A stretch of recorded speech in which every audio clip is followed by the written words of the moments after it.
Today, India has 1.43 billion. Yeah, that's a population. Close to 1.43 billion population, largest in the world. It overtook China just a few months back.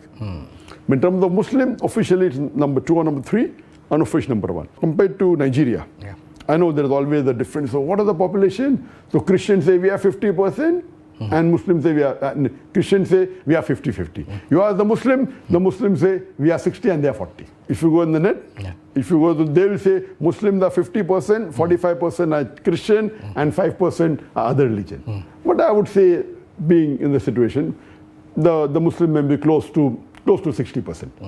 And we see in the election that this time we found that the president is a Muslim, the vice president is a Muslim. So based on that, I would say 55 to 60% would be Muslim and 40% may be. But there are different statistics on it. I always go to the statistics, but there's no concrete per se. And the population, you'll find out the census is old. Therefore, I give you the worldometer.